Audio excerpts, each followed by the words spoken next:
Mr. Sergeant of Arms, invite the members into the chamber and close the doors. I hereby declare the House of Representatives of the 112th General Assembly of the State of Tennessee now in session. Will the members please stand? Will the visitors in the gallery please stand and remain standing through the Pledge of Allegiance? Representative Alexander will serve as chaplain of the day. Representative Alexander, you're recognized. Thank you, Speaker. My dear brothers, take note of this. Everyone should be quick to listen, slow to speak, and slow to become angry. For a man's anger does not bring about the righteous life that God desires.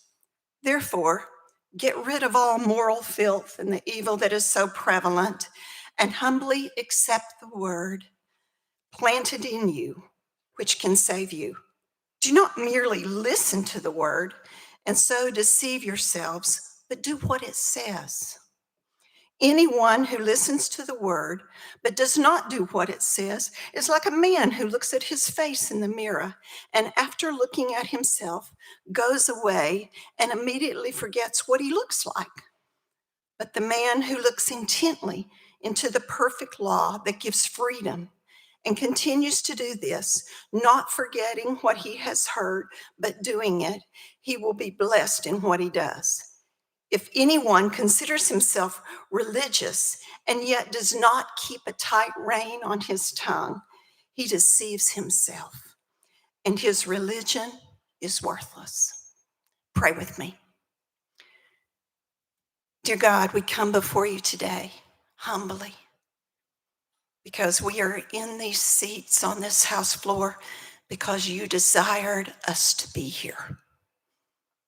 We ask that we never make our religion worthless, that we speak truth with love and kindness. Be with us and guide us this evening, and may we always give you honor and the praise you so deserve. In thy precious and holy name, amen. Representative Alexander will lead us in the Pledge of Allegiance. Pledge salute. I pledge allegiance to the flag of the United States of America and to the republic for which it stands, one nation, under God, indivisible, with liberty and justice for all. Ms. Clerk, please take the roll. Roll call.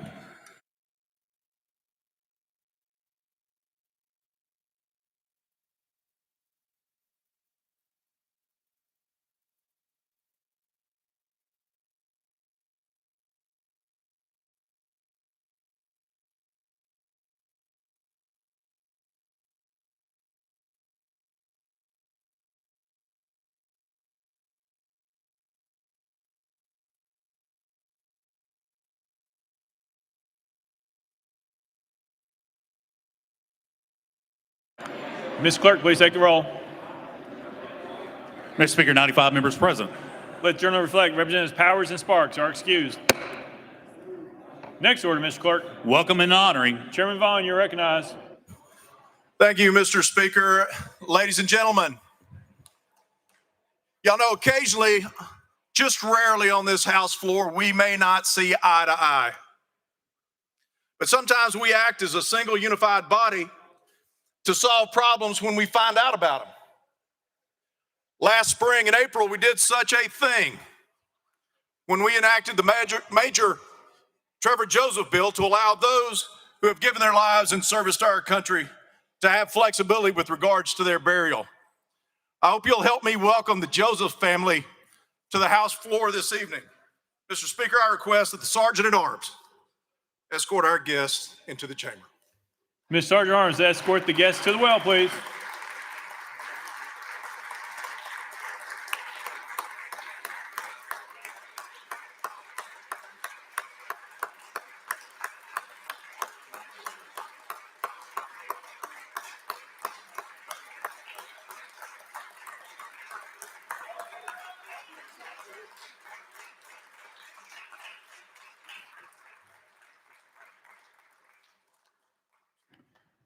Chairman Vaughn, you're recognized. Thank you, sir. I'd like for y'all to meet Mr. and Ms. Joseph, Pete and Nancy, and then also Trevor's widow, Erin. Here they are. And then this is a whole gaggle of family and friends that are really happy to be here. Here's something for y'all to feel good about. You know that I got a call this summer from Veterans Affairs. Said, Representative Vaughn, this past 2 weeks, we've lost 2 soldiers. And they both got buried on Saturdays when they requested. So good for y'all.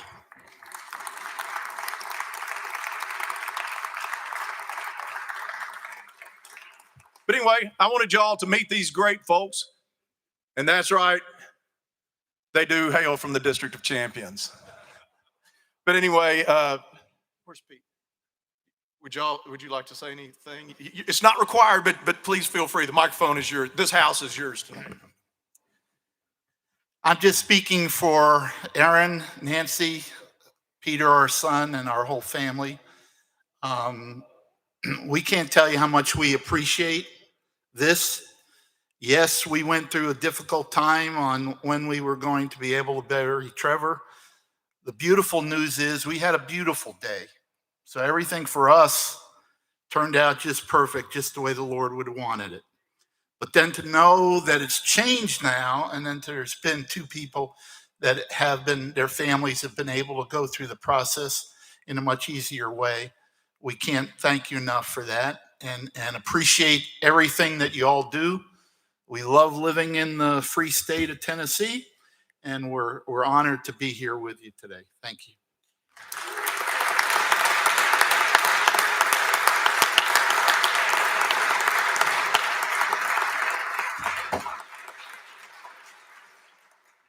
I almost forgot. I told him I might ad-lib a little bit. Mr. Speaker, I request that the clerk read the resolution. Mr. Clerk, please read the resolution. House Resolution 43, by Chairman Vaughn, a resolution to honor the memory of Major Trevor Philip Joseph, United States Army of Collierville. Whereas our nation was conceived by individuals who were willing to sacrifice their personal safety and concerns to ensure our individual and collective freedom, and the volunteer state is especially proud to be home of so many valiant men and women who have performed above and beyond the call of duty. And whereas one such courageous volunteer was Major Trevor Philip Joseph, United States Army, who was the commander of the Cajun Dust-Off Medevac unit stationed at Fort Polk, Louisiana, and who died in service to his country. And whereas a 2004 graduate of Houston High School in Collierville, Major Trevor Joseph attended the University of Tennessee, Knoxville, and is commissioned as a medical service officer in the United States Army. Whereas a medevac helicopter pilot, Major Joseph was an exceptional leader and courageous aviator, was always proud to go above and beyond for the soldiers under his charge, and never hesitated to undertake any mission, no matter the risk. And whereas on September 26, 2019, Major Trevor Joseph led the Cajun Dust-Off on a helicopter mission, putting his life in harm's way for the sake of others, as he had done countless times before, and he gave his last full measure of devotion doing exactly that. And whereas a man of great courage and gallantry, Major Joseph lost his life while serving his country, and for that sacrifice, he deserves proper recognition. As a member of the United States Army, he proudly continued an essential tradition of American society, the concept of the citizen soldier. And whereas deployed twice to Afghanistan, Major Trevor Joseph was one of 4 soldiers who were awarded the Rescue of the Year for their bravery, courage during a difficult medevac mission in Afghanistan in 2016. And whereas this General Assembly should pause to remember the singular patriotism, courage, and commitment to duty of this exceptional soldier and human being, the late Major Trevor Philip Joseph, United States Army, whose loss is mourned by a grateful nation, now therefore be resolved by the House of Representatives of the 112th General Assembly of the State of Tennessee, that we honor the memory of Major Trevor Philip Joseph, a man of impeccable character, limitless courage, and stalwart commitment to the defense of this nation as an officer in the United States Army, reflecting fondly upon his bravery and dedication to living the examined life with courage and conviction.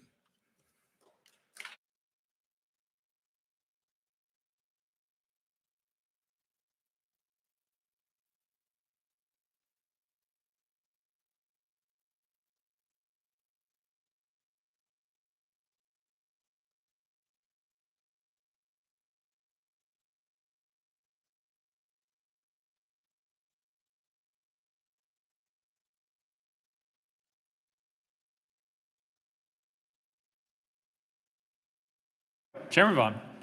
Thank you, Mr. Speaker. As you can tell, y'all know I'm a crier, so it's no big deal, but it's a pretty big day.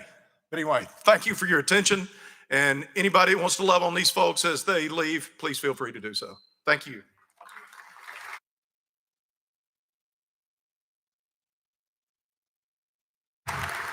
Thank you, Chairman Williams. But first, could we have a picture with anybody that would like to join us, particularly the members of the Veterans Caucus down here who worked this bill just as hard as some of us did? And Mr. Speaker, if you could join us, that would be super.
I got it.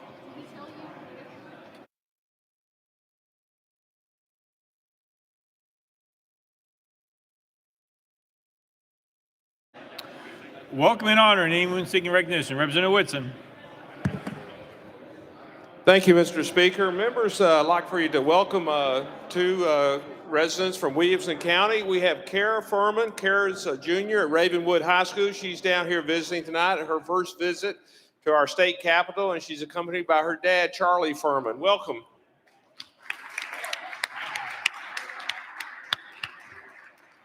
Representative Weaver. Thank you, Speaker. Members, if I may have your attention, please. This morning around 2 a.m. in the county of Smith, we lost a member of the greatest generation. You know, earlier we honored this gentleman who gave their lives for our country. And today at 2 a.m., Dr. Gordon Petty, 101 years old, passed from this life into eternity. The most amazing thing about Dr. Petty, he told us this story, and we just met with him the 1st of December. We were honoring the World War II veterans that were yet living. And you know, there's not very many of them left. And he was telling a story of how he was the oldest one to enter into the service. He served in the Pacific. He was in the Navy in 1943 to 1945, excuse me. And he watched all the younger lads go off at 17, 18, and 19. He was 21. He said he couldn't bear it anymore. His friends would go off and they wouldn't come back. So he enlisted and he served. He served his country well. He came back and he put himself to medical school. into Vanderbilt, and he became a full-time doctor in Smith County and delivered 7,000 babies. Dr. Petty leaves a wonderful legacy. What a gentleman. He loved to laugh, but I cannot get over how important it is that you and I take time to spend time with some of the folks that have the most amazing stories about our liberty, what it means to be free, and what it costs. So keep their family in prayer. Thank you, Dr. Gordon Petty, for your services.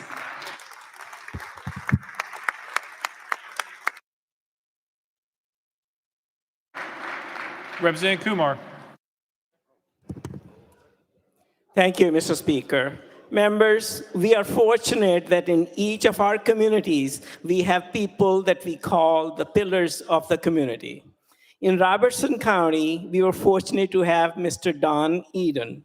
Mr. Eden worked, volunteered, and supported the community through many years of his life. He was an inspiration to many, and personally to me also, as I ran for election. A very remarkable presence. He helped the community and served as a commissioner in the Robertson County Commission also. He passed away last week. Kindly join me for a moment of silence to honor his life.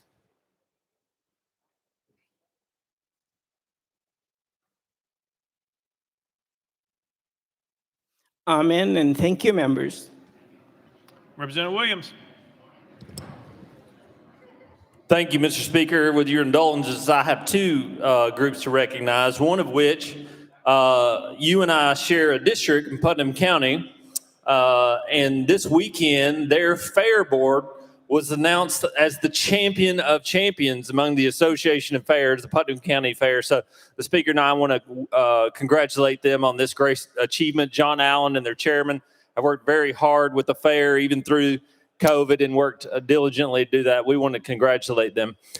Secondly, up in the gallery to my left is my intern for this year. I will say I had to pay a lot of money to get him. He's very overqualified. He and his wife, Jessica, live in Cookeville, own a healthcare company, and have 4 children. He originally was born in Russia, moved here years ago, and is the quintessential example of his generation's American dream. His name is Konstantin Yepenstanov. I'd hope you make him welcome. Thank you.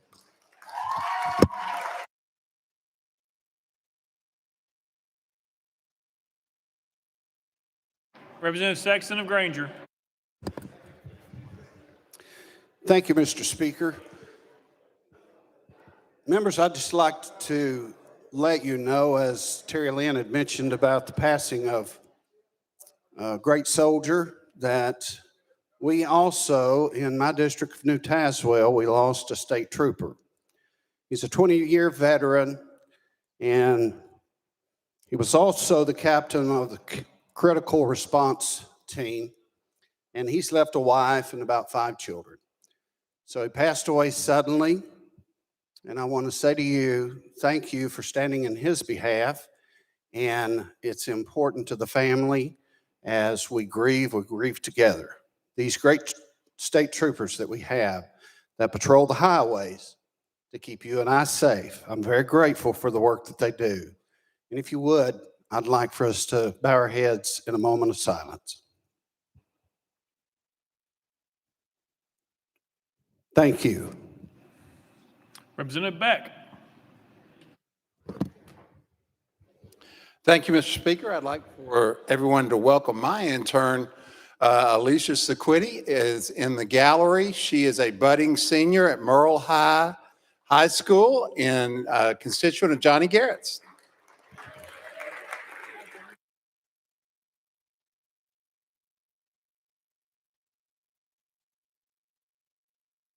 Any further recognition? Welcome and honoring.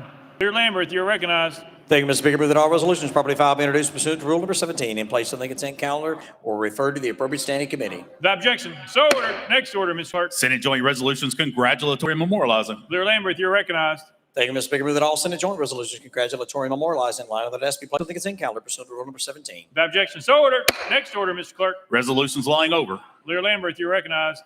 Thank you, Mr. Speaker. Move that all resolutions lying over be referred to the appropriate standing committee. Without objection, so ordered. Next order, Mr. Clerk. Introduction of bills. Leader Lambert, you're recognized. Thank you, Mr. Speaker. Move that House Bills 1,605, 1,606, 1,608, and House Bills 1,869 through 1,910 be introduced and passed on first consideration. Without objection, so ordered. Next order, Mr. Clerk. Senate bills on first consideration. Leader Lambert, you're recognized. Thank you, Mr. Speaker. Move that Senate Bills 780 and 781 transmitted by the Senate be held on the desk pending third consideration of their companion House bills. Without objection, so ordered. Next order, Mr. Clerk. Senate bills on second consideration. House bills on second consideration. Leader Lambert, you're recognized. Thank you, Mr. Speaker. Move that House Bills 1,773 through 1,868 be passed on second consideration and be held on the desk referred to the appropriate standing committee. Without objection, so ordered. Next order, Mr. Clerk. Petitions and memorials, reports from standing committees, reports from select committees, calendars. Mr. Speaker, the House has a consent calendar. Chairman Zachary, you're recognized. Thank you, Mr. Speaker. I move passage of the consent calendar on third and final consideration in keeping with Rule 50. Gentlemen, moves passage of the consent calendar properly seconded. Mr. Clerk, any objections been filed? Mr. Speaker, no objections filed. Anyone seeking recognition on the consent calendar? Seeing none, we are voting on the consent calendar. All members in favor vote aye when the bell rings. All those opposed vote no. As every member voted, does any member wish to change their vote?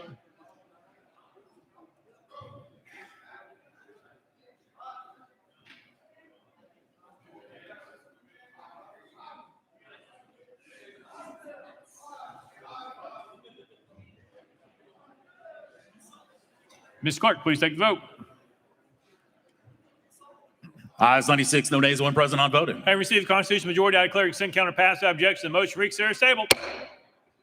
Next order, Mr. Clark. Mr. Speaker, the House has a regular calendar.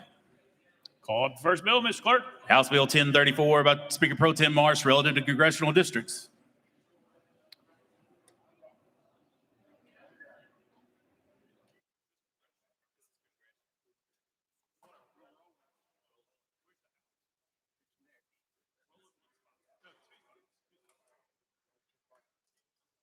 Speaker Pro Tem Marsh.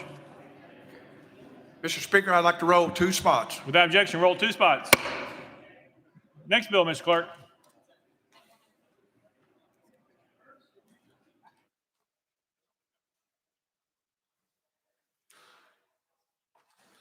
House Bill 1035 by Speaker Pro Tem Marsh relative to state representative districts. Speaker Pro Tem Marsh, you are recognized.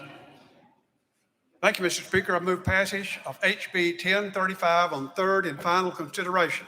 Speaker Pro Tem Marsh moves passage. Properly seconded. Mr. Clerk, call it First Amendment. House State Government Committee Amendment number 1. Chairman Kiesling, you are recognized. Thank you, Mr. Speaker. Move to adopt. Chairman Kiesling moves to adopt amendment number 1. Properly seconded. Mr. Clerk. Mr. Speaker, we have Amendment 1-1 by Chairman Faison. Mr. Speaker, it was timely filed. Chairman Kiesling. Oh, sorry, Representative Faison, you're recognized. Thank you, Mr. Speaker. I'd like to roll that to the Hill. Without objection, roll to the Hill.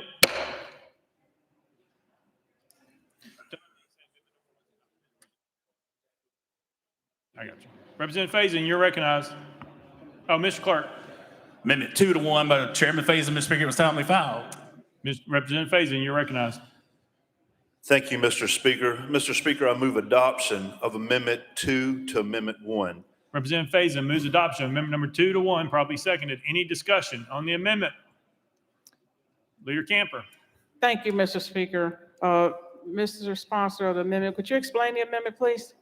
Representative Faison. Absolutely. Members, Mr. Speaker, this amendment makes revisions to House Districts 50, 52, 54, 55, 56, and 59, all within Davidson County. The effect of these revisions unpair incumbents in 2 districts, resulting in only 1 pairing instead of 3 in Davidson County, with the remaining pairing including a retiring member. This amendment is the result of 2 weeks of bipartisanship discussions with the leaders and members of both parties on both sides of the aisle. I would appreciate everyone's support. I renew my motion. News motion. Any objection to the question? Leader Camper. Thank you, Mr. Speaker. Mr. Speaker, is there a physical map of this amendment that we can see on dashboard or that we can put up on the board for members and the public to actually see this map? Leader Camper, there are no maps for any of the amendments, whether they were Republican or Democrat, that were filed today. Thank you, Mr. Speaker. Any objection to the question? Seeing none. All those in favor of amendment 2-1, vote aye when the bell rings. Those opposed, vote no.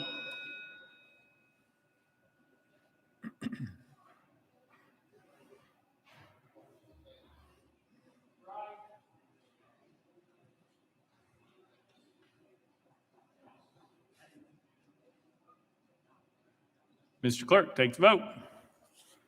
Ayes 96, no nays. Amendment 2-1 is adopted. Next amendment, Mr. Clerk. Mr. Speaker, Amendment 3 to Amendment 1 by Chairman Faison. Mr. Speaker, it was timely filed. Representative Faison, you're recognized. Thank you, Mr. Speaker. Move to withdraw amendment number 3. Without objection, 2 to amendment. 1. Yeah, I'm sorry. Without objection, amendment 3-1 is withdrawn. Next amendment, Mr. Clerk. Mr. Speaker, that brings us to the heel of the amendments to the amendment, House Amendment 1-1. Representative Faison, you're recognized. Thank you, Mr. Speaker. Mr. Speaker, I move to withdraw amendment number 1 to number 1. Without objection, amendment number 1-1 is withdrawn. Next amendment, Mr. Clerk. Mr. Speaker, that brings the House back to House State Government Committee Amendment number 1 as amended. Chairman Mckenzie, you're recognized. Thank you, Mr. Speaker. I renew the motion to move to adopt. Chairman Keesley moves adoption of amendment number 1. Any discussion on amendment? Any objection? Seeing none. All those in favor say aye. Aye. Those opposed say no. The ayes have it. You adopted. Next amendment, Mr. Clerk. House Amendment 2 by Representative Mckenzie. Mr. Speaker, it was timely filed. Representative Mckenzie, you're recognized. Thank you, Mr. Chair. This amendment does one thing, and one thing is very simple. It puts together a precinct that resides in the northern part of our county. I don't represent that county, so it's more suited that it puts together communities, and it moves a few people and makes that precinct whole. So with that, I move for approval. Representative Mckenzie moves adoption of amendment number 2. Properly second. Any discussion on the amendment? Representative Hazelwood, you are recognized. Thank you, Mr. Speaker. After the 2020 census, District 15 was the least populated House district in Knox County. District 15 needed 5,157 residents to reach their ideal population. The House plan achieved that balance by adding several precincts adjacent to the district as required, as all districts must be contiguous. This amendment was not proposed in the Select Committee on Redistricting. It was not proposed in either the Public Service Subcommittee or the State Government Committee. And I have not heard, as the East Tennessee district representatives, I have not heard about this amendment until today. So, Mr. Speaker, with all of that taken into consideration, with due respect to my colleague from Knox County, I would move that this committee's plan for Knox County, our plan that has been approved through the committee process, complies with all constitutional and statutory requirements for House districts, and I would move to table this amendment.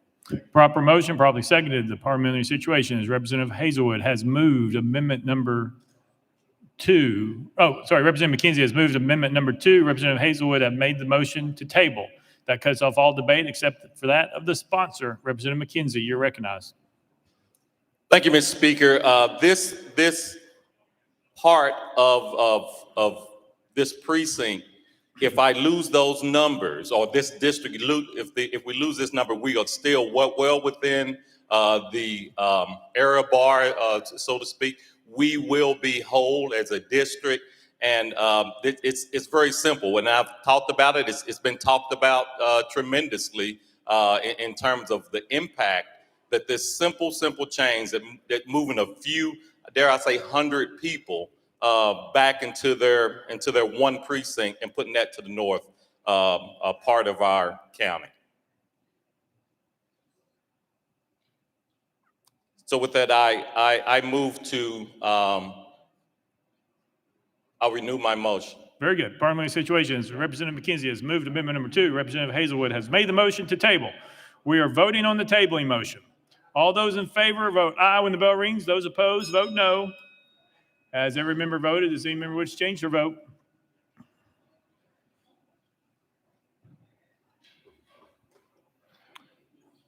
Ms. Clerk, please take the vote. Ayes 71, 26 nays. The ayes have it. The motion to table amendment number 2 is approved. Next amendment, Mr. Clerk. House Amendment 3 by Representative Hardaway. Mr. Speaker, it was timely filed. Representative Hardaway, you are recognized.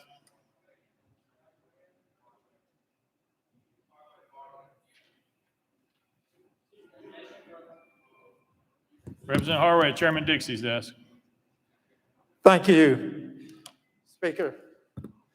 And I don't have really a good enough idea of what your bill does now as amended to know if my amendment is appropriate.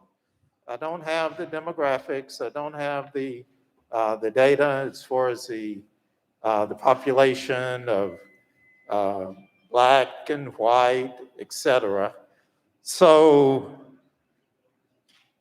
I'm going to withdraw my amendment with the expectation that, Mr. Speaker, by the time we get to the bill as amended, that we'll be able to have a full discussion. Thank you. Is that a motion to withdraw? I don't think it was. Motion to withdraw, sir. Without objection, amendment number 3 withdrawn. Next amendment, Mr. Clerk. Amendment number 3 by Representative Dixie. Mr. Speaker, it was timely filed. Representative Dixie, you're recognized. Thank you, Mr. Speaker. This amendment, it changes the entire map of what it presents of what we as Democrats think there will be a strong and fair map. This map keeps significantly more communities together than the map that is presented. The map is a better reflection of who we are as a state. This map is constitutional, where the other plan falls a little short. First and foremost, this map adheres to the federal and state constitutional requirements of one person, one vote, or substantially equal district populations. Under the Democratic map, the average House district is within about 2% of the target population. The proposed map, the average House district is more than 3% away from the ideal district population. The total variance is also superior on this presented map. The scoring is 9.72 versus the proposed map of 9.90. So in both, the variance and the deviation are better under this map. We score population variance so we can balance the equality versus rational state interests like keeping communities whole. The Supreme Court of Tennessee has held for decades that districting plans must cross a few lines as necessary to comply with U.S. constitutional population.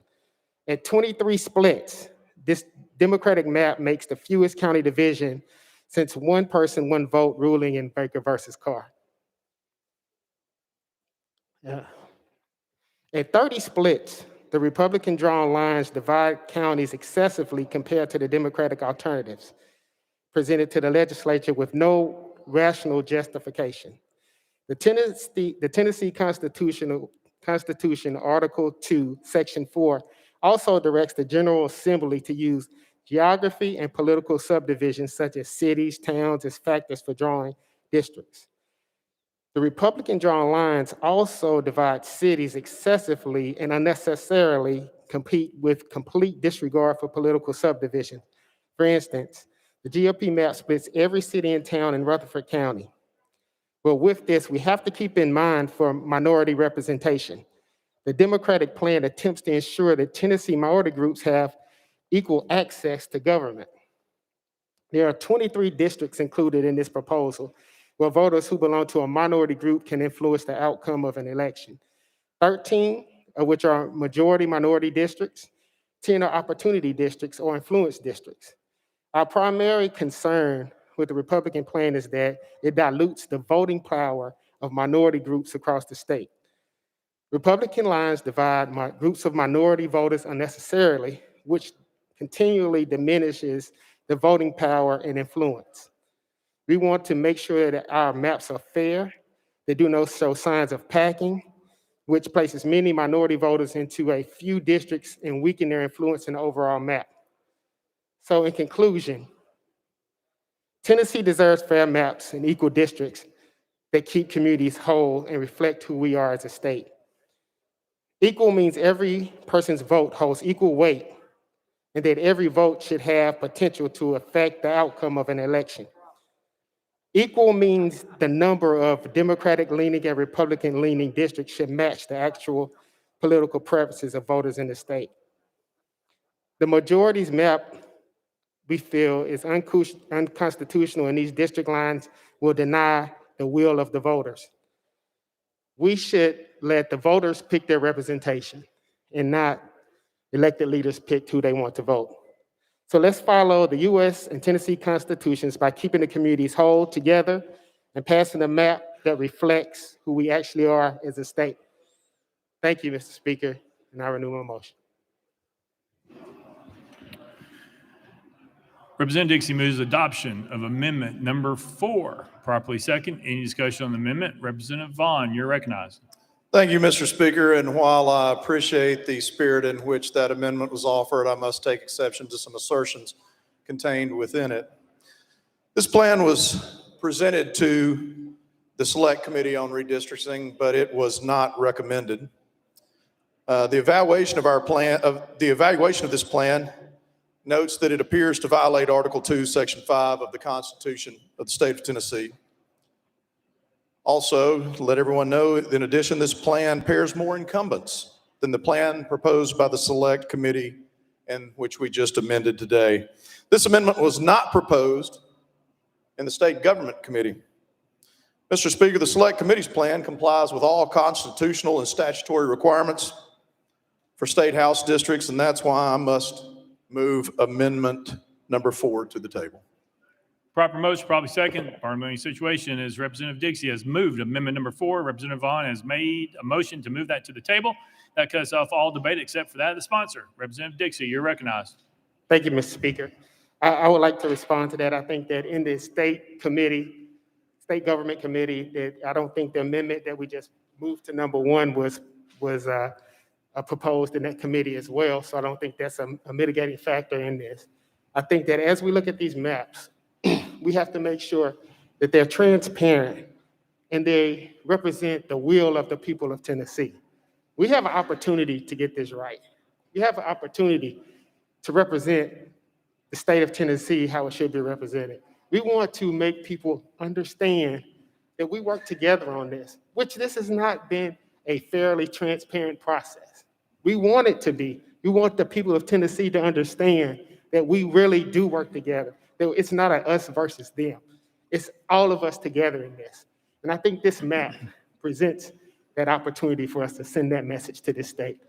Thank you, Mr. Speaker, and I move against tabling of the motion. Parliamentary situation is Representative Dixie has moved amendment number 4. Representative Vaughn has moved that motion to the table. We are voting on the tabling motion. All those in favor vote aye when the bell rings. Those opposed vote no. Has every member voted? Does any member wish to change their vote?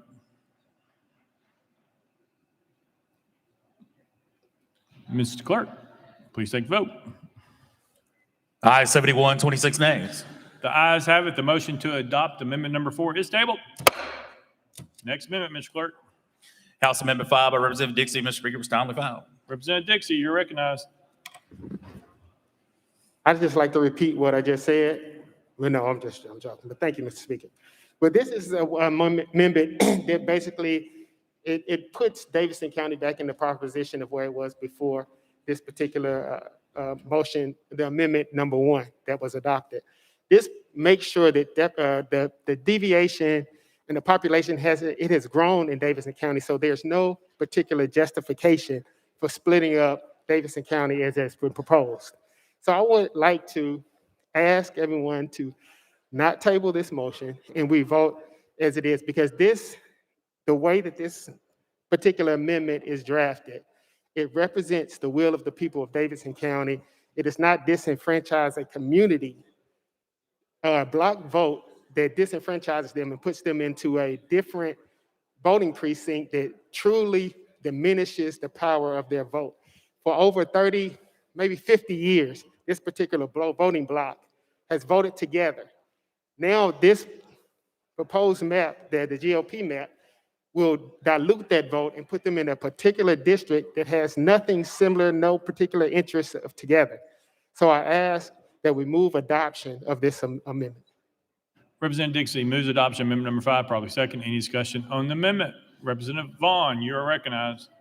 Thank you, Mr. Speaker, and I hate to disappoint my colleague from Davidson County, but by my recommendation that's coming, but the essence of this amendment was frankly included in amendment number 1.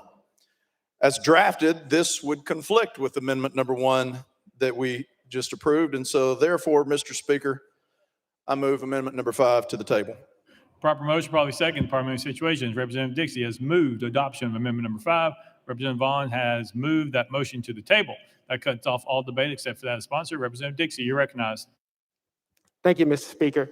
Again, I just think that this particular map is drawn. It puts our members in a very good position that where our members have actually will be able to, our communities will be able to pick their leadership rather than the leadership picking them. And we want to make sure that every vote is counted and no minority vote or person of color vote is diminished throughout this voting process. I think that's very important that we keep the integrity of the voting election administration. And this map does that. Thank you, sir. Parliamentary Situations. Representative Dixie has moved adoption of amendment number 5. Representative Vaughn has moved that motion to the table. We are voting on the table in motion. All those in favor vote aye when the bell rings. Those opposed vote no. Has every member voted? Does any member wish to change their vote?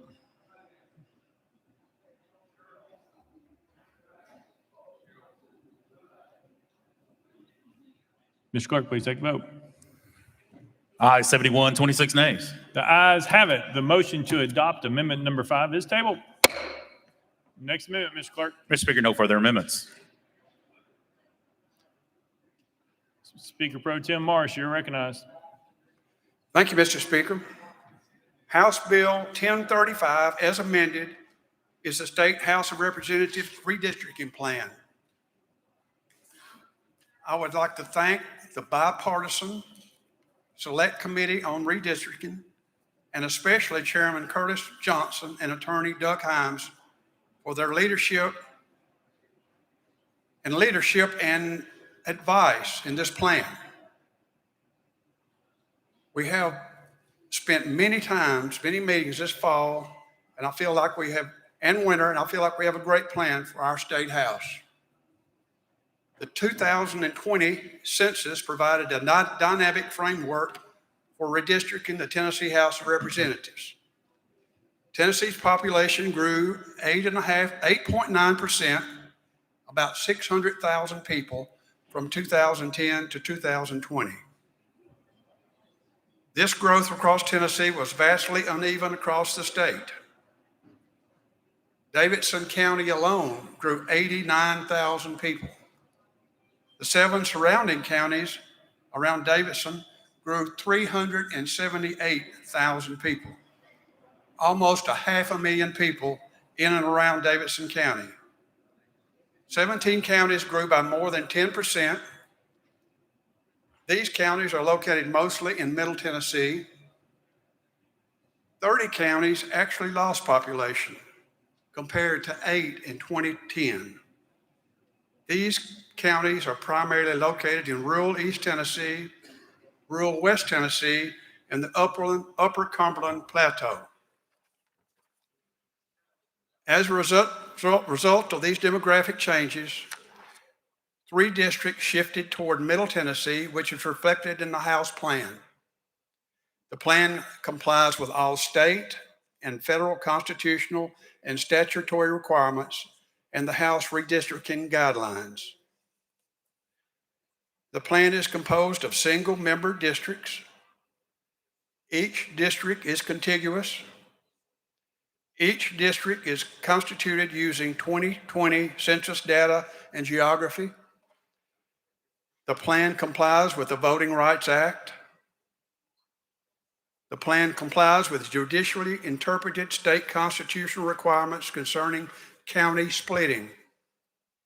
This plan protects the sanctity of counties by creating whole districts in each county with a population sufficient to support a whole district, and by preserving single county districts and multi-district counties in those counties which constitute a single district or divide evenly into multiple districts within judicially recognized deviation limitations. This plan complies with federal constitutional requirements for one person, one vote, as applied to the state legislative districts. Specifically, this plan has an overall population range of 9.90%. Districts 6, 7, and 6, 8 in Montgomery County have the highest positive deviation at 5.09%. District 7, 8 in Cheatham and Dixon County has the lowest negative deviation at minus 4.81%. This plan splits 30 counties, 9 in West Tennessee, 9 in Middle Tennessee, and 12 in East Tennessee. This plan includes 6 districts with paired incumbents, 1 in rural Northeast, 1 in Knox, 1 in Williamson County, 1 in rural Middle West, and 1 in Shelby County. Conversely, this plan includes 6 districts without an incumbent, 1 in Knox, 1 in Trousdale and Sumner, 1 in Rutherford, 1 in Williamson, 1 in Davidson, and 1 in Montgomery. This plan maintains the current number of majority-minority districts at 13, creates 2 coalition districts in Davidson County, and surprisingly, 6 districts stayed exactly the same. Districts 19, 22, 24, 38, 66, and 94. Finally, at my discretion and direction, this plan was reviewed by the Attorney General's office. Mr. Speaker, pending any questions, I renew my motion. Speaker Pro Tem Marsh renews his motion. Any discussion on the bill? Representative Hardaway. Thank you, Speaker Sexton. To the sponsor, I appreciate your explanation. I don't consider it complete because I don't know the demographics, which I mentioned earlier. I do know that the original bill that I reviewed seemed to not only be partisan, which would be okay by itself, except that in this case, partisan is akin to racial because of the content of each party. So when we look at what the actual practice is of partisan gerrymandering, the majority of the districts, overwhelming majority of the districts that I looked at in the original bill seem to be overwhelmingly white with a small minority of Black folk in those districts which are likely to vote Republican. Am I correct on that? Speaker Pro Tem Marsh. The main thing I can tell you is this complies with the Voting Rights Act and is constitutionally sound in our opinion. Representative Hardaway. Thank you, Speaker. I assume that that's a discussion that we're not going to have, so I'm not going to belabor it. But I'll say this to all of my colleagues.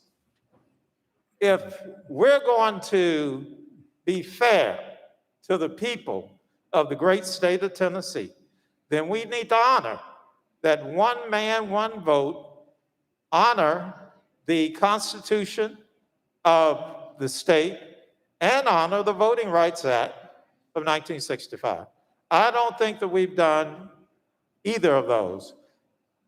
When because I don't have the numbers, I can't have a specific debate with you on this, but I can tell you, once again, that in my review of the original bill, most of the Republican districts, Republican meaning likely to vote Republican and elect a Republican House member, most of those districts are overwhelmingly white. Whether it's intentional or not, it's tantamount to racial gerrymandering. So I would ask that as we consider this bill, we keep that in mind. If there's someone who can debate that fact, I'd sure like to hear it. Thank you to the sponsor for indulging me. Thank you, Mr. Speaker. Representative Lamar.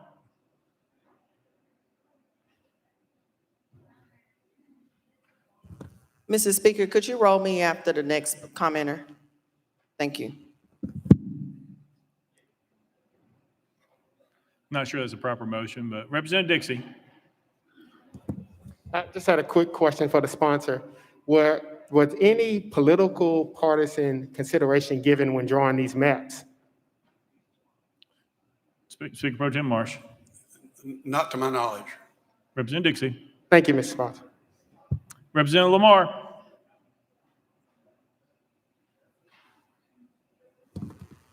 Thank you, Mrs. Speaker. In this new map, am I being combined with another representative officially? Speaker Pro Tem Marsh. Would you repeat the question, please? Representative Lamar. In this final map, is District 90 being eliminated and Representative Hare is being drawn into District 91, which is my district? Speaker Pro Tem Marsh. I think you're right. Representative Lamar. Thank you, Mr. Speaker. Could you kind of tell me some of the logic of why the decision was made or why we were chosen to be drawn together in this map proposal? Speaker Pro Tem Marsh. Representative, the way I understand it, the committee has met several times. We had a representative on our leadership team that handled West Tennessee.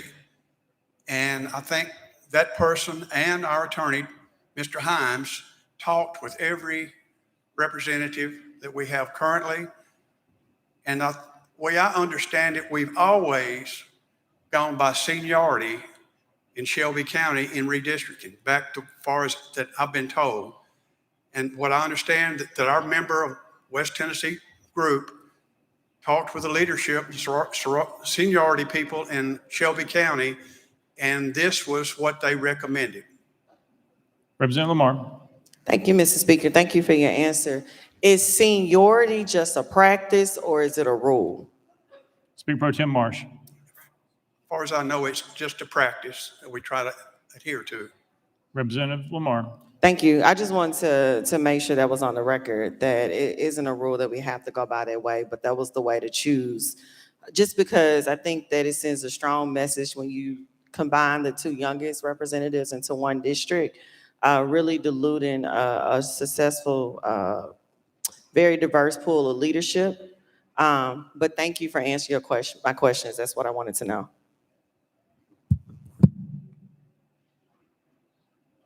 Representative Cochran. Representative Cochran. You're next.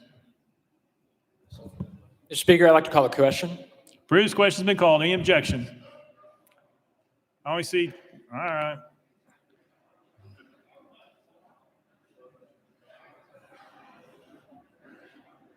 Some sleepy people back there in that corner. There's objection. We're voting on previous question. All those in favor vote aye when the bell rings. Those opposed vote no. Has every member voted? Does any member wish to change their vote? Ramsey, aye. Mr. Clerk, please take the vote. Aye, 71, 26 nays. Previous question prevails. We are voting.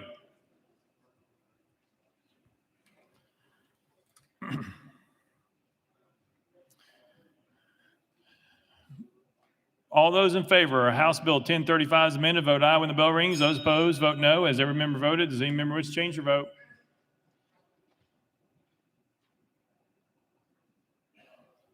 Mr. Clerk, please take the vote. Aye, 70, 27 nays. House Bill 1035, now received a constitutional majority. I hereby declare passed without objection. The motion to reconsider is tabled. Call up next bill, Mr. Clerk. House Bill 1037 by Representative Johnson relative to senatorial districts. Mr. Speaker, the Senate bill is on the desk. Deputy Speaker Johnson, you're recognized. Thank you, Mr. Speaker. I'd like to move to substitute and conform to Senate Bill 780. Deputy Speaker Johnson moves to substitute and conform Senate Bill 780, probably second without objection. So ordered. Deputy Speaker Johnson. Thank you, Mr. Speaker. I'd like to move passage of Senate Bill 780 on third and final consideration. Deputy Speaker Johnson moves passage of Senate Bill 780 on third and final consideration, probably second. Mr. Clerk, call up First Amendment. Amendment number 1 by Representative Johnson. Mr. Speaker, same as Senate Amendment number 1. Representative Johnson, you're recognized. Thank you, Mr. Speaker. I'd like to move amendment number 1 to the Hill of the amendments. Without objection, amendment number 1, move to the Hill. Next amendment, Mr. Clerk. Amendment number 2 by Representative Hardaway. Mr. Speaker, it was timely filed. Representative Hardaway and Dixie's desk.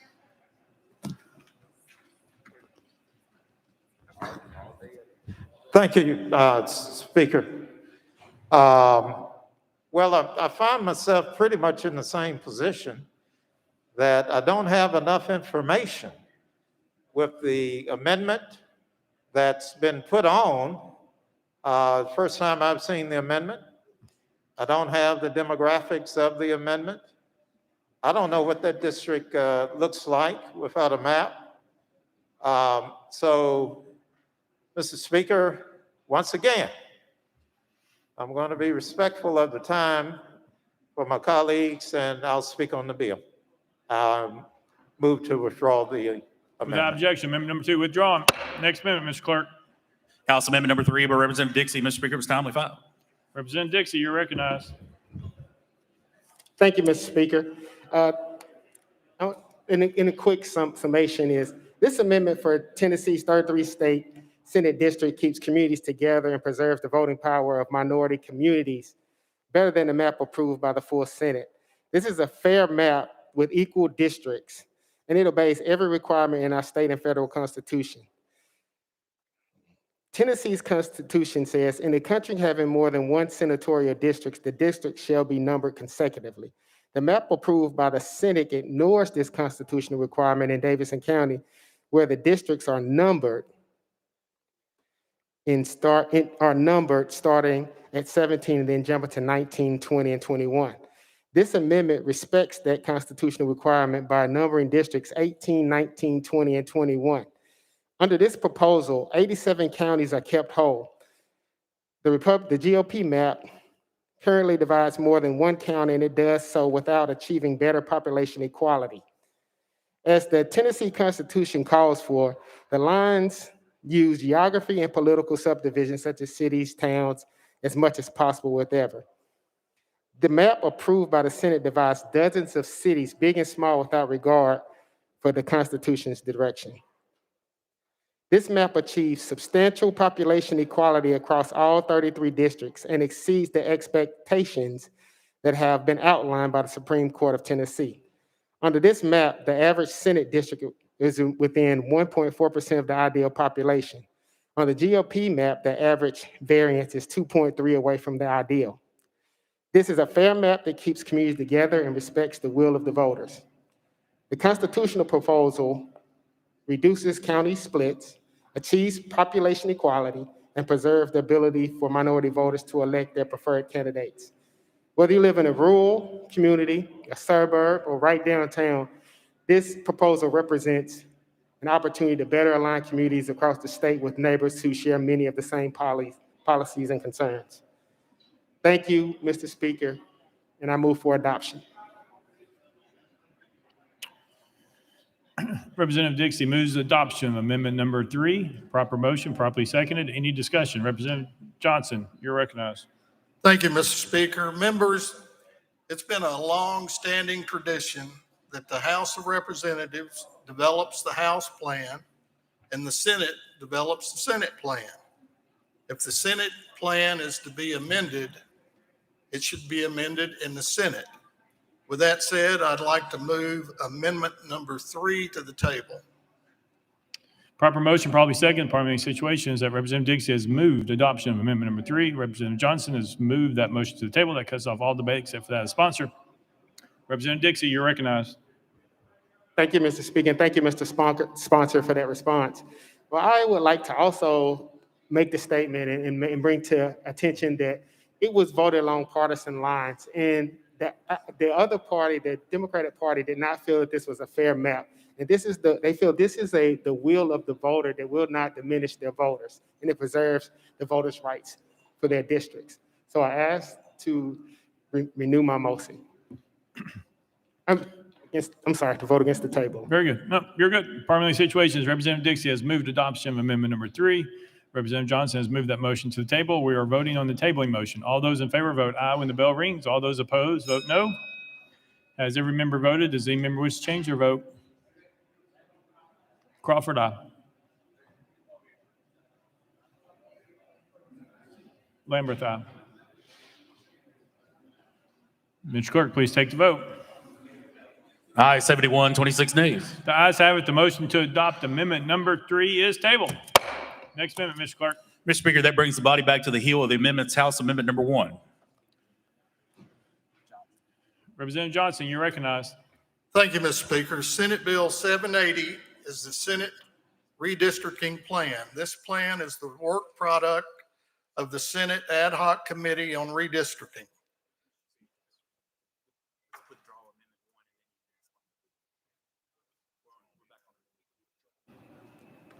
Thank you, Mr. Speaker. I withdraw amendment number 1. Without objection, amendment number 1 withdrawn.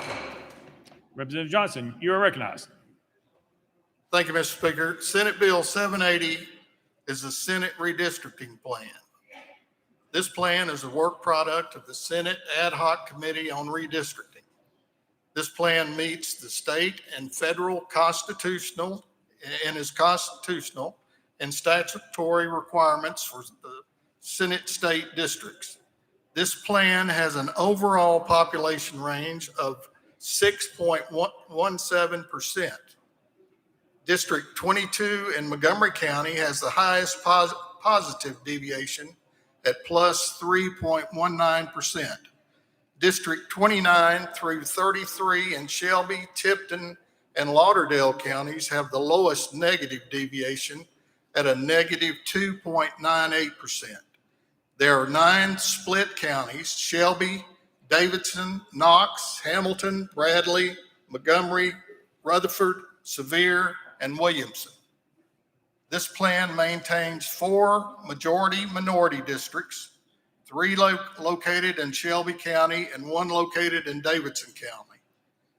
Finally, there's no incumbents are paired in this plan.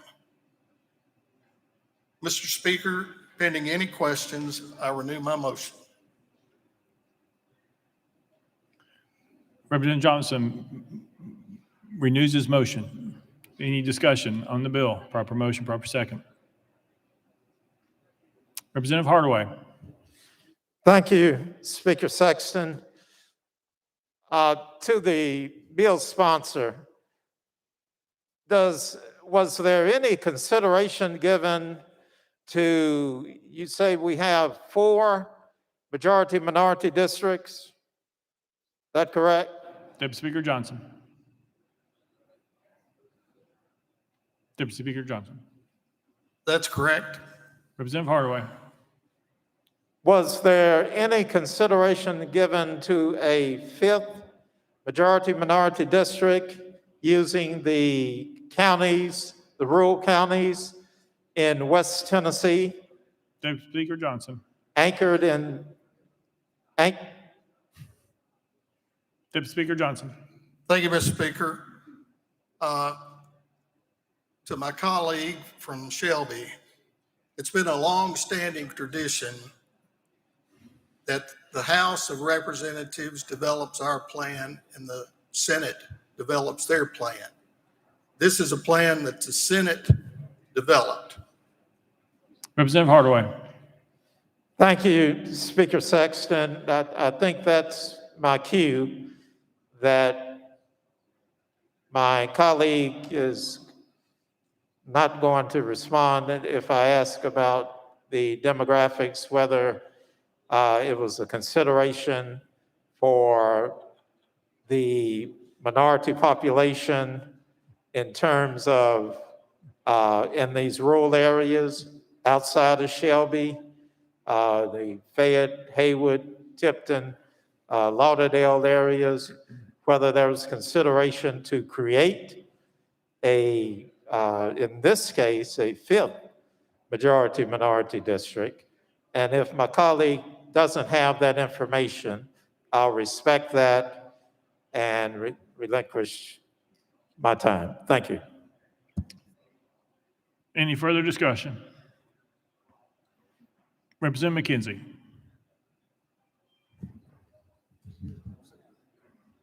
Thank you, Mr. Chair. To my colleague from West Tennessee's point, in Knox County, where Knox and Anderson and a couple others, there's been a move to include another county just really coming in, and this time we ended up splitting a lot of African American precincts, and that's extremely disturbing. So I guess I would just ask you, what was the logic behind that and pairing them? So I have someone, from an inner city neighborhood compared with a rural Anderson County or Loudoun County neighborhood. So could you speak to that? Deputy Speaker Johnson. Thank you, Mr. Speaker. To my colleague from Knox, it's been a long-standing tradition that the House develops the House redistricting plan and the Senate develops the redistricting plan for the Senate. So I think that question would be a very good question for the ad hoc committee on redistricting for the Senate. All right, you want to go again? Anybody else? Representative Johnson. Thank you, Mr. Speaker. I do understand that the Senate develops those maps. I just think it's important to point out that comes in and cracks the center of the African American community in Knoxville, splits them up. You can be in one precinct and literally walk a few blocks, not even 5 minutes, and cross through 3 Senate districts. It divides that voice. In Knox County, we had 57% of folks vote Republican and 42% vote Democratic. We have 3 senators in Knox County. There will be 0% representing the 42% Democratic voice. And I think that it's important that folks hear that and understand that a very important voice in Knox County has been diluted by the drawing of these maps.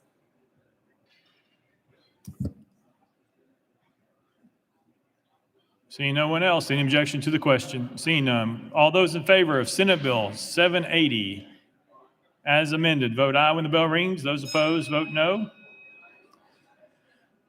Has every member cast their vote? Does any member wish to change their vote?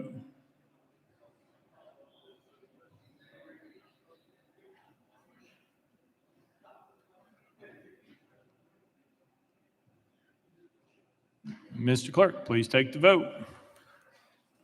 Aye, 70, 26 nays. Senate Bill 780 having received a constitutional majority, I hereby declare it passed without objection. The motion to reconsider is tabled.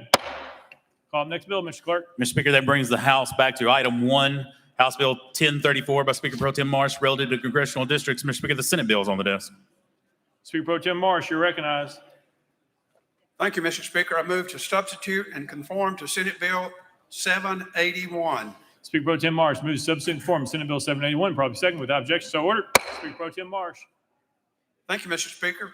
I move passage of Senate Bill 781 on third and final consideration. Speaker Pro Tem Marsh moves passage of Senate Bill 781 on third and final consideration, probably second. Mr. Clerk, call up First Amendment.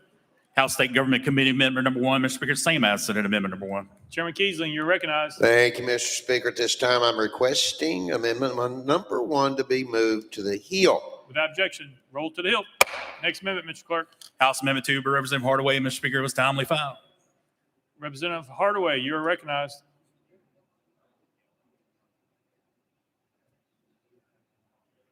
Thank you, Speaker. To the sponsor, I pretty much find myself in the same position. I have a bill that I don't have complete information on, including the maps that would give me detailed street level details and demographics. So I'm going to respectfully withdraw. I'll speak on the bill, sir. Without objection, amendment number 2 withdrawn. Next amendment, Mr. Clerk. House Amendment 3 by Representative Dixie, Mr. Speaker, was timely filed. Representative Dixie, you're recognized. Thank you, Mr. Speaker. The Democratic proposal for Tennessee's 9 congressional districts reimagines a map to better represent each district. The biggest change for a new congressional district in Middle Tennessee's fastest growing suburban counties. This move reflects the population trends and better aligns communities with shared interests like transportation, infrastructure, and housing. The Republican congressional proposal is an abuse of power that silences the voice of Tennesseans in our nation's capital. This map divides urban minority communities to dilute the voting power and ignores the interests of the rural communities who will now find themselves randomly linked to Nashville. Under this amendment, Tennessee's 9 congressional districts would follow our grand divisions and make our districts more equal and better to every corner of our state. Under this proposed map, we will have someone in the most northern part of Tennessee and Montgomery County linked to Wayne County, which is one of our most southern parts of the state. There's very little community interest or infrastructure or transportation or things that are in common for those things. We can conceivably have North Nashville connected with Lewis County. There's very little participation that either one of those counties have in common. We want to make sure that we have the best representation that represents the interest of the communities. And it's conceivable that we could have the largest economic driver in the state not represented by someone who actually lives in that county. And I think that we have to make sure that we have someone that understands what's going on in those counties and those issues that they represent. This map meets the constitutional requirement of 1 person, 1 vote. Under this map, the average congressional district is within the 0% of the target population. The maximum deviation under this is 6 people, and the maximum under the target is 7. In this map, only 8 counties are divided to make co-equal districts, and no county is split more than once. These counties are Bedford, Blount, Hardin, Murray, Rome, Rutherford, Sumner, Union, and Shelby, which requires to be split because of its population. There's 1 minority-majority district, and this district is where a single minority group represents more than 50% of the voting population. The 9th congressional district in Shelby County was a majority Black district in the previous map, and it continues to be under this updated version. There's also 1 opportunity district, and also called an influence district.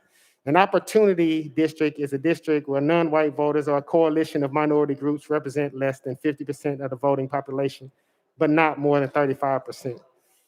Under this map, minority groups represent 42% of the voting population in the 5th congressional district. Based on Davidson County and Northwest Rutherford County, it's important to note the Voting Rights Act does not require the state to create new influence districts, but the United States Supreme Court continues to recognize that creating and maintaining such districts is part of how the states comply with the Voting Rights Act. We would like to keep the cities and communities whole. As the Tennessee Constitution calls for, we drew lines using geography and political subdivisions such as cities, towns, as much as possible with the goal of keeping communities whole. We also considered the public comments from Tennesseans who shared their ideas about the community looks like and the needs of their community. We hosted a series of community meetings across the state from September to November. These meetings were directly questioned attendees about the congressional districts and what they would want them to look like. So whether you live in a rural community, a suburb, downtown, this proposal represents an opportunity to better align communities across the state to share many of the same policy concerns. So I would like to renew my motion and ask for adoption of this amendment.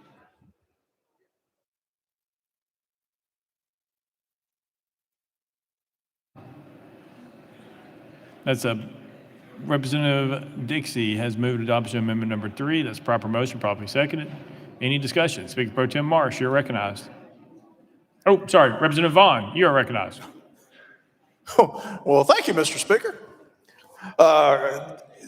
This plan before us was, or this amendment that was presented was presented to, but it was not recommended by the Select Committee on Redistricting, nor was it proposed in the State Government Committee. Mr. Speaker, the Select Committee's plan for the U.S. House of Representatives complies not only with all constitutional, but also statutory requirements for congressional districts. That's why, regretfully, I must move amendment number 3 to the table. It's proper motion, properly seconded. The parliamentary situation is Representative Dixie has moved adoption of amendment number 3. Representative Vaughn has moved that motion to the table. That cuts off all debates, except for that of the sponsor. Representative Dixie, you're recognized. For over 100 years, we've had this as one district. And I think that this particular way that this district is drawn, it definitely represents the will of the people, especially in Davidson County and in Shelby County. And the goal, as we hear, is to make sure that we have everyone vote count. And it's meaningful. We do not want to disenfranchise people with the vote because they think it doesn't count. And the way that this particular congressional map is drawn, it does that. It disenfranchises the vote of African American and minorities in the state of Tennessee. So I'd ask to reconsider the tabling of this motion. Thank you, Mr. Speaker. The parliamentary situation, Representative Dixie has moved adoption of amendment number 3. Representative Vaughn has moved that motion to the table. We are voting on the tabling motion. All those in favor vote aye when the bell rings. Those opposed vote no. Has every member voted? Does any member wish to change their vote? Lamberth, aye. Faison, aye.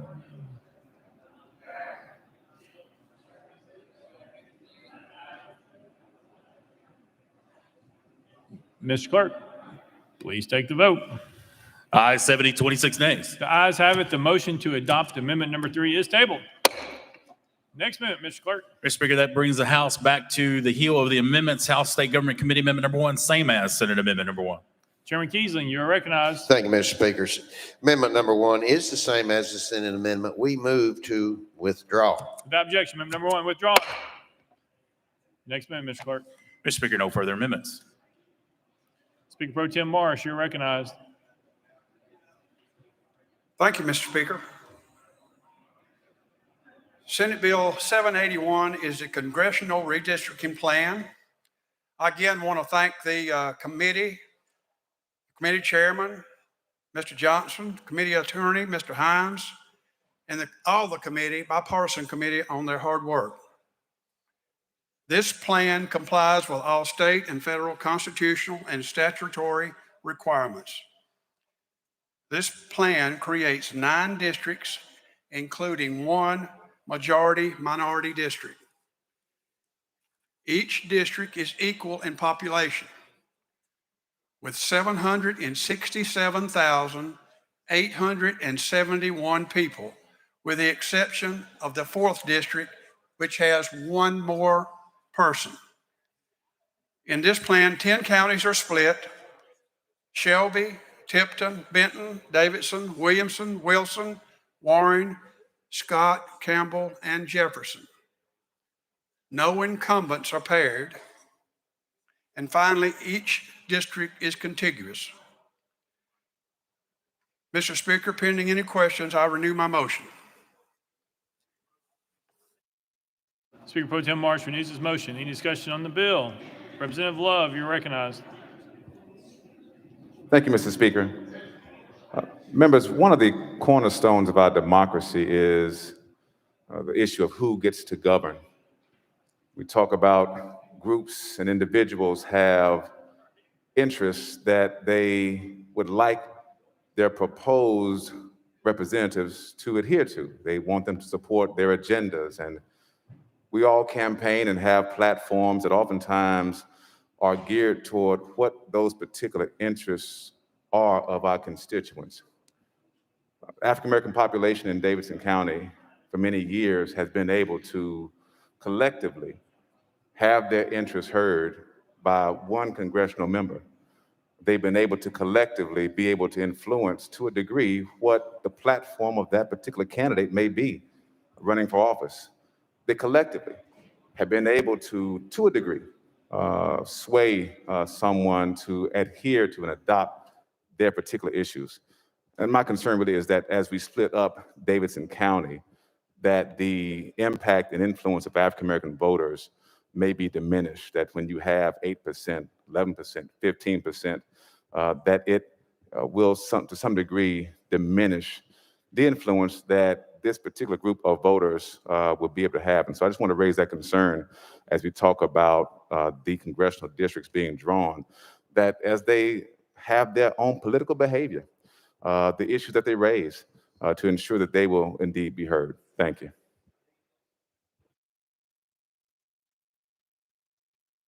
Representative Hardaway, you're recognized. Thank you, Speaker Sexton. To the sponsor, was there consideration given to keeping Shelby County whole? Speaker Pro Tem Marsh. Really, Representative Hardaway, I think there was consideration, but after all the facts were laid on the table and looking at the past, I think we thought it was best to have diversity and urban and rural districts being represented by a congressman that could relate to both of them, not only in the 8th, but the 9th. We have urban and rural, get the best of both worlds. Representative Hardaway. Thank you, Speaker Sexton.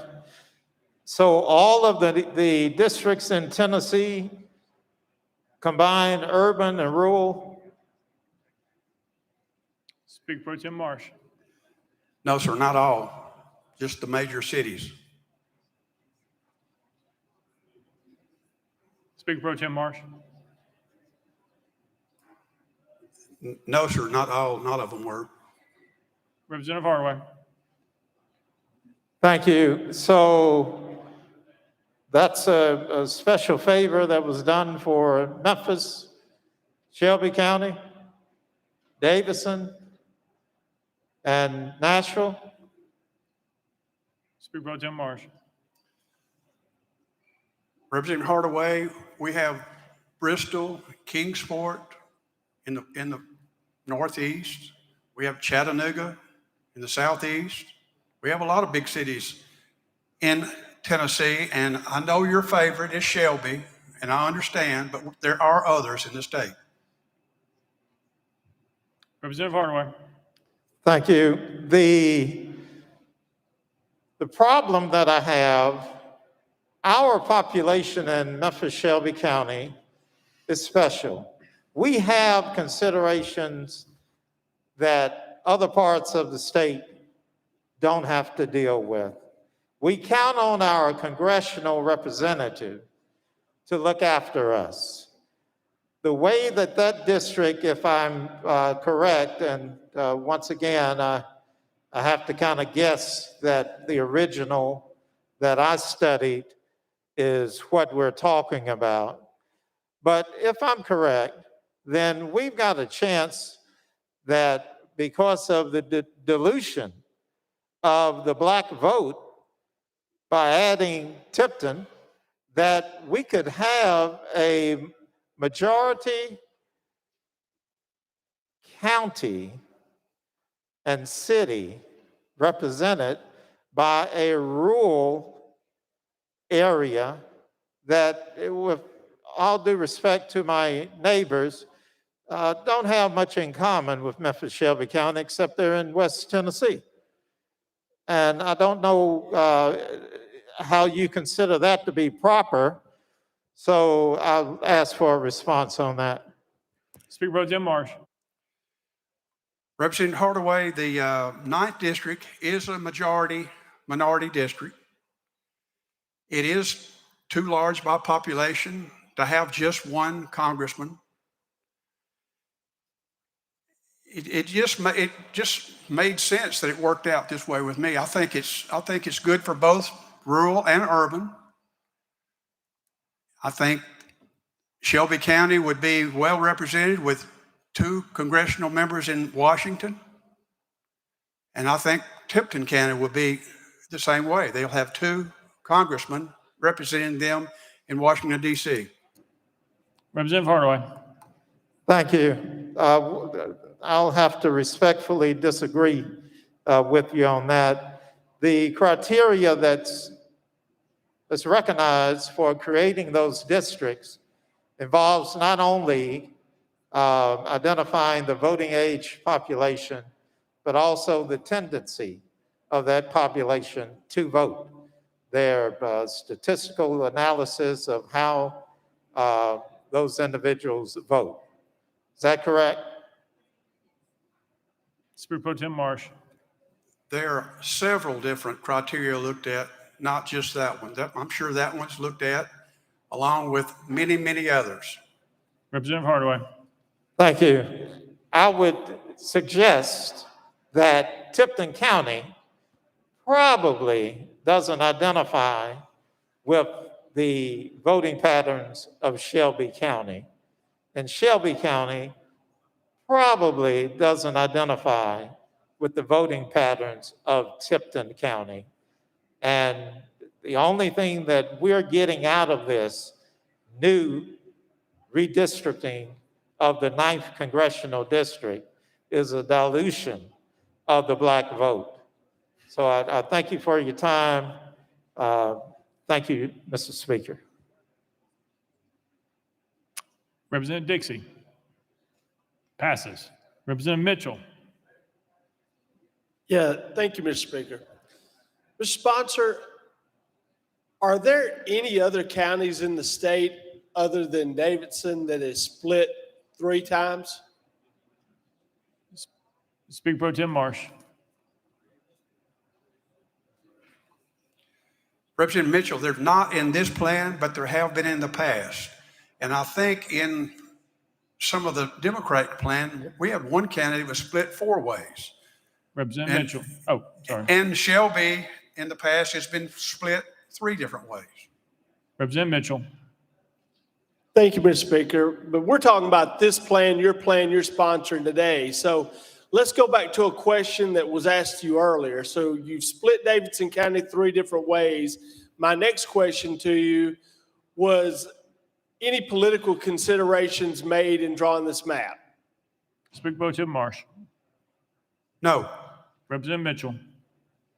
Thank you, Mr. Speaker. So you're telling me you're splitting the I guess second largest county in the state of Tennessee, the county that's more than 1/3 of the tax revenue for this state, and you're taking away their representation in Congress, and it has no I'm gonna give you another chance. There was no political discussions in making that decision. Now we're all let's be honest here. Let's keep a straight face. There was no political considerations in drawing that map. Speaker Pro Tem Marsh. In the last 10 years, Davidson County has had 1 congressman in Washington, D.C. In this proposed plan, they will have 3. I think that's 3 times as good, 3 times more representation. Representative Mitchell. And I say you're taking the voice away from Davidson County. For over 200 years, the Jackson District has been Davidson County solely, pretty much. And, I know a lot of members in here. I've seen a lot of Andrew Jackson paintings in people's office here recently over the last few years. But I think a lot of these rural counties that are linked to Davidson County in this, this may be short-sighted. Currently, you know, in the 2022 election, it may look real good for you. But going into the future, 24, 26, you know, it could change. It could change parties, but even if it's the same party, Davidson County could have 3 congressmen living in Davidson County, and all your rural areas are going to be left aside. You know, that congressman's going to worry about the 180, 200,000 in that one county, and your little rural counties are going to be just a forgotten memory. So go ahead and be short-sighted and take away representation currently from Davidson County, but you may regret it in the future. Representative Clemens.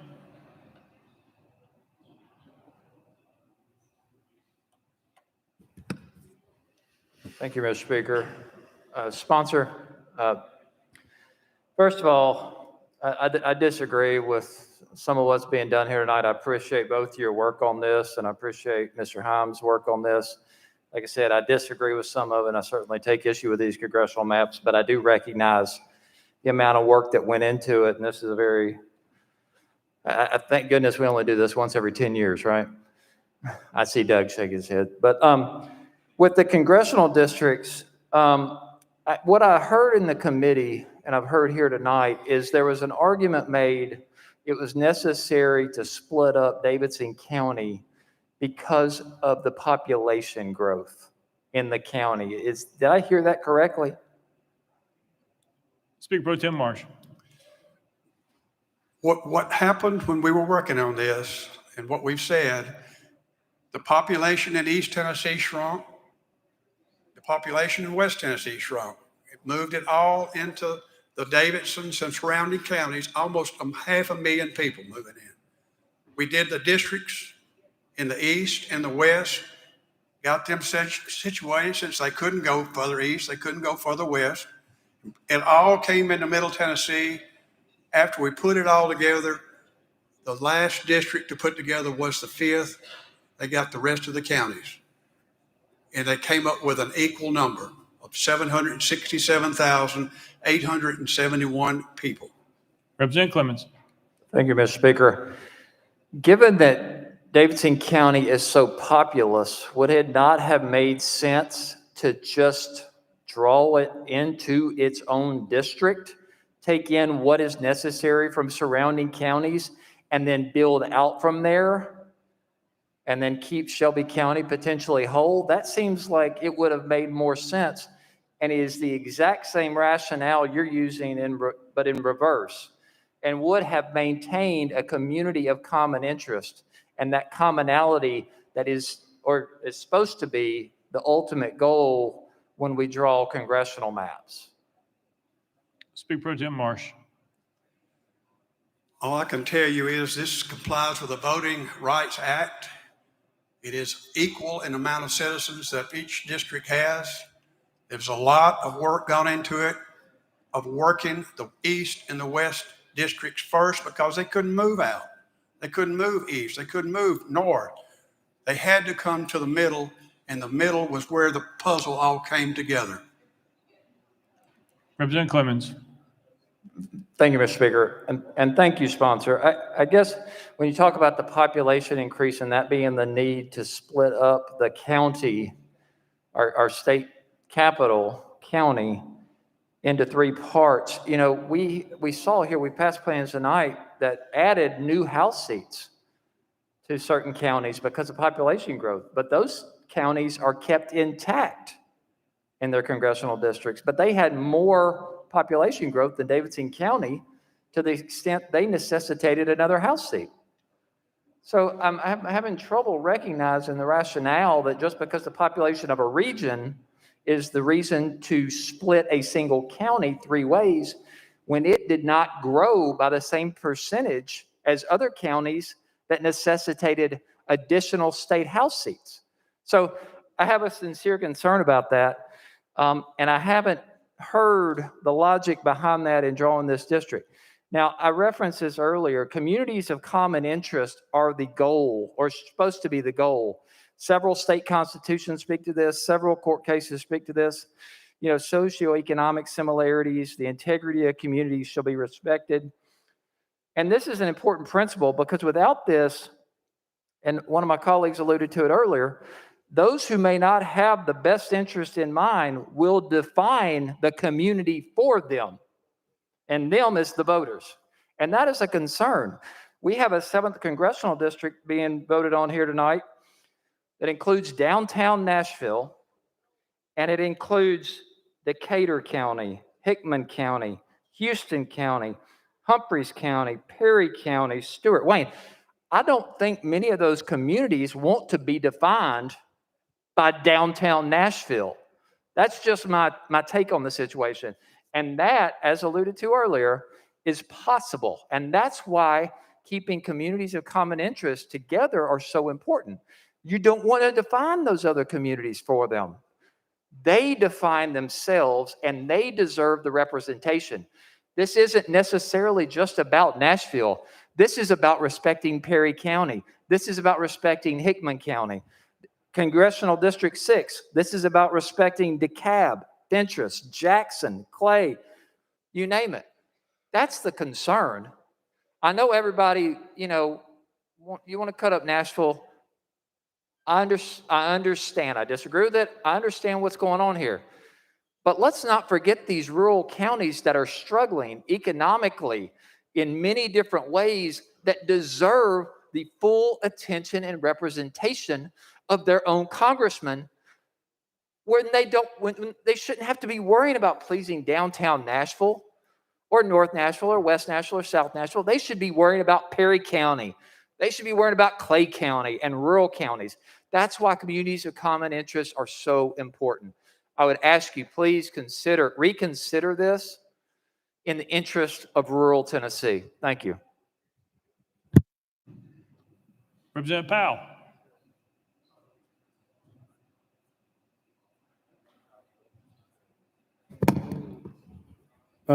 Thank you, Mr. Speaker. So just to be clear, if we wanted, we could find a proposed bill that kept Davidson County, Nashville whole in the maps. Is that correct? The population of Nashville would fit within one congressional district. Is that right? Speaker Pro Tem Marsh.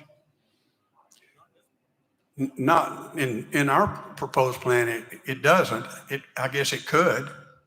Representative Powell. Well, I think Davidson, Nashville County has a long history of being represented by one congressional district in totality. And it's a shame. I've got a portion, I've looked at the maps. There's a portion right near my district where literally there's a street where 3 congressional districts merge together. So you could have neighbors living across the street in one neighborhood with literally 3 congressional districts.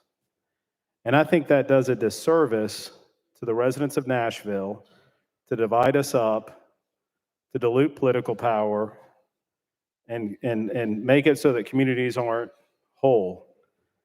The other thing is, I want to make sure we don't leave with this being noted, is this is all based upon the United States Census. And unfortunately, because of circumstances we found ourselves in because of COVID and other things that were done, I believe intentionally, that communities, especially in urban areas, communities specifically in Nashville, communities in Shelby County, Knoxville, Chattanooga, were undercounted and underrepresented. I think the true population of Nashville is much, much higher than the U.S. Census takes in. I think if you looked at some of our districts, you'd be shocked in reality how much bigger they are than what the U.S. Census recorded. So I want to be on record to make sure when we do another United States Census that we get it right and count the correct number of people. And my final thing is, and I appreciate everybody's work on this, and I wish we didn't have to do this. I propose legislation that would create an independent committee that's nonpartisan. And I realize this is composed of members, but it would be non-members to work on these districts so that we don't even risk having this political discussion enter into it. I think that the extreme partisanship in Washington, D.C., and the desire to try to control Congress has been a disservice to this country. We're finding very few people that are willing to work together, reach across the aisle. I consider myself one of those people in this chamber. I think you guys know that I work on legislation that tries to benefit everybody. But unfortunately in DC, it's become so partisan because of our desire to control Congress that we can't even get anything done. And we stand at a standstill. And so I think tonight, unfortunately, we're becoming part of the problem.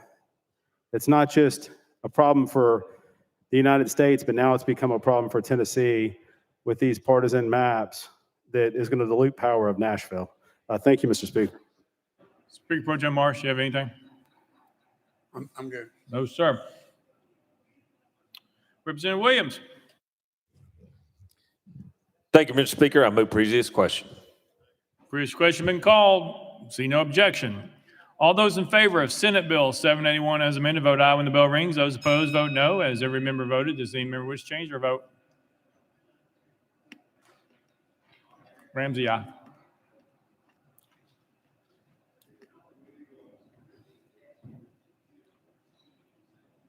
Please let the journal reflect Representative Cooper is excused.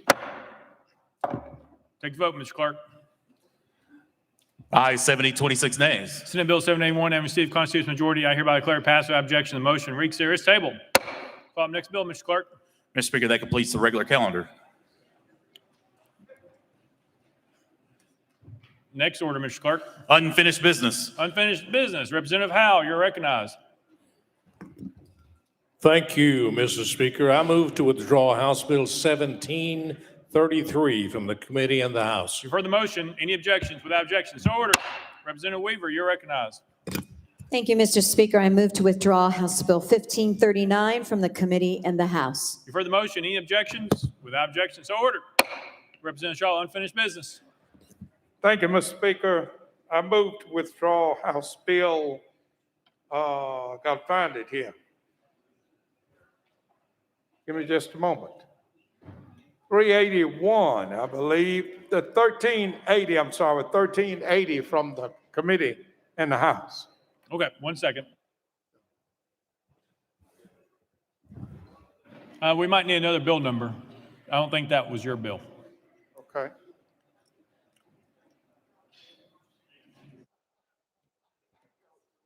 One I got is 380. We'll be back Wednesday. Yeah, it's House Bill 1380. 1380? Yeah. No, sir. Okay. I'll get it right. Let's work on it and find out on Wednesday. How about that? Thank you. Thank you.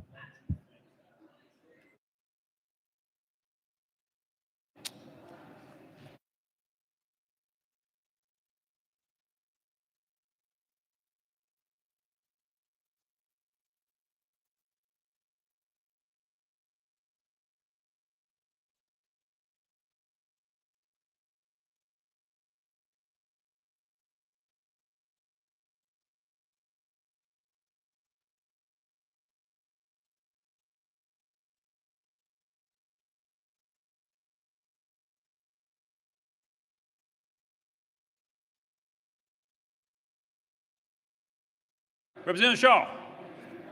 Thank you, Mr. Speaker. Wish to remove House Bill 387. From the committee and the House, correct? Yes. All right. You've heard the motion. Any objection? Without objection, so ordered. Next order, Mr. Clerk. Announcements. Announcements. I have one real quick before we go there. Without objection, let the journal reflect that Representative Sexton and Granger votes aye on Senate Bill 780. Representative Crawford, you're recognized. Thank you, Mr. Speaker. Just a reminder, tomorrow in Local Government Committee, Secretary of State Trey Hargett and Coordinator of Election Mark Goins will be giving a presentation to the committee on election integrity. If any of you would like to join us, we ask you to come. It will be in House Hearing Room 1 at 12 o'clock. Thank you, Mr. Speaker. Thank you, Representative Lamar. Thank you, Mr. Speaker. I want to remind all members, we have our Capitals Closet Clothing Giveaway. So if any of your wives or ladies, if you have gently used clothing, staff members, everybody, our deadline is approaching. So please bring the clothes, donations, jewelry, anything to my office so we can make sure the young ladies are looking good this session. Thank you, Mr. Speaker. Thank you. Representative Farmer. Thank you, Mr. Speaker. Members, those that are members of the Civil Justice Full Committee that's currently scheduled to meet this Wednesday at 12:30 has been canceled. Thank you, Mr. Speaker. Thank you. Representative Ramsey. Thank you, Mr. Speaker. I would like to announce that Health Subcommittee meeting will be tomorrow in House Committee Meeting Room 2 at high noon. I would also like to announce that the 2022 Legislative Health Screening will be held tomorrow, Tuesday, January 25th. That will last from 7 to 10 a.m. and staff and members are all invited. The testing will be done comprehensively as a health screening for the members and staff. It will include cholesterol, glucose, blood pressure, bone density, and PSA testing for all men. So if you're going to have those tests done in the morning between 7 and 10 p.m., or pardon me, 10 a.m., please do NPO, that's nothing by mouth, until your test is accomplished. So thank you very much. Representative Howe. Thank you, Mr. Speaker. This reminder for all members of the House Transportation Committee, we will meet at 8 a.m. in the morning in House Hearing Room 1. Most road projects start after midnight, so 8 a.m. is not too bad of a deal. Representative Parkinson. Thank you, Mr. Speaker. Members, don't forget Ties for Turns is coming up. We appreciate all of the ties that have been donated. And I want to send a special shout out to the governor. I'm sure he's watching for the donated tie. Hey, Mr. Speaker, the governor donated a tie. Just want to let you know that. Thank you. Thank you. Any further announcements? Representative Kumar. Thank you, Mr. Speaker. Members, the PBM presentation in the Insurance Committee tomorrow is canceled. Thank you, Mr. Speaker. Thank you. Representative Ramsey. Thank you, Mr. Speaker. I'm sorry I did not announce the location of the health screening tomorrow. That's in the Cordell Hull Building, Conference Room 8B. Thank you. Thank you. Any further announcements? Seeing none. Next order, Mr. Clerk. Roll call. Roll call.